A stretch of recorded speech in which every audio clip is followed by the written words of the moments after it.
বিধ্বস্ত অর্থনীতির উপরে দাঁড়িয়ে এই সরকার নির্বাচিত হয়েছে। একবার চিন্তা করেন, আপনারাও আন্দোলনে ছিলেন, কই এই প্রথম দিন থেকে বিরোধিতা শুরু করছেন, প্রথম দিন থেকে আওয়ামী লীগের মতো আচরণ শুরু করছেন।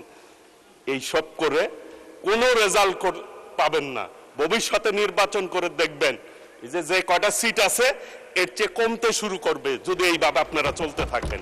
নিশ্চিত মাননীয় অর্থমন্ত্রীকে ধন্যবাদ জানাই। মৎস্য এবং প্রাণী সম্পদ খাতে আমি যেহেতু এই মন্ত্রণালয়ের প্রতিমন্ত্রী, সেই হিসাবে বলতে চাই 604 কোটি টাকা মৎস্য খাতে, প্রাণী সম্পদ খাতে 1116 কোটি টাকা প্রায় বরাদ্দ দেওয়া হয়েছে। এর মধ্য দিয়ে মৎস্য খাত এবং প্রাণী সম্পদ খাত উন্নতির দিকে যাবে, এটি আমার বিশ্বাস। কারণ বর্তমানে গত একটি ঈদ পার করলাম, আমরা যে স্পিরিটটাকে বুকে ধারণ করি যে বাংলাদেশ ফার্স্ট, আমরা গত কুরবানির ঈদে আল্লাহ রহমতে মানুষ কিন্তু ভালোভাবেই কুরবানি করেছে।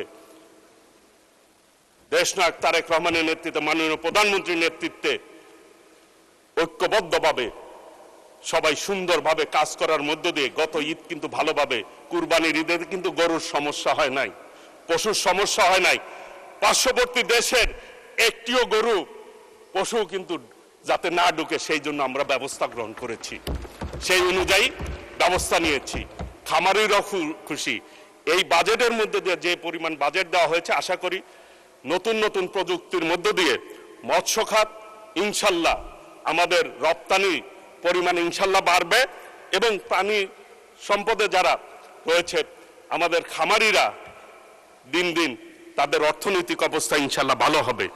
এই খাতে একটি কথা বলতে চাই, পোল্ট্রি শিল্পতে ভ্যাটে শুল্কের পরিমাণ মাননীয় অর্থমন্ত্রী দয়া করে কৃষিতে যেই শুল্ক রয়েছে সেই বিবেচনা করে পোল্ট্রি শিল্পকে এগিয়ে নেওয়ার স্বার্থে আপনি একটু শুল্কটি কমানোর ব্যবস্থা করবেন।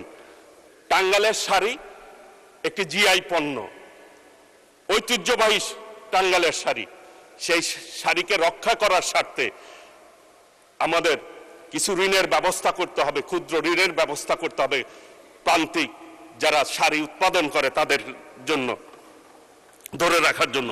টাঙ্গাইলে একটি বিশ্ববিদ্যালয় রয়েছে, সাদত বিশ্ববিদ্যালয় কলেজ, যেটি শহীদ রাষ্ট্রপতি জিয়াউর রহমান সরকারি করেছিল। সেই সাদত বিশ্ববিদ্যালয়কে আমি পূর্ণাঙ্গ বিশ্ববিদ্যালয়ের দাবি জানাচ্ছি এই মহান সংসদে। আমাদের ট্রেনের যাতায়াতের জন্য একটি আধুনিক ট্রেনের ব্যবস্থা আমি সকলের কাছে মহান সংসদে মাননীয় স্পিকারের মাধ্যমে, যোগাযোগ মন্ত্রী এখানে রয়েছে, ট্রেনের যদি ব্যবস্থা করেন অনেক ভালো হয়। আর স্বাস্থ্য খাতের কথা বলতে চাই, স্বাস্থ্য ব্যবস্থা উন্নয়নের লক্ষ্যে আমাদের সরকার ইতিমধ্যে যে পদক্ষেপ নিয়েছে এটি অত্যন্ত প্রশংসার দাবি রাখে।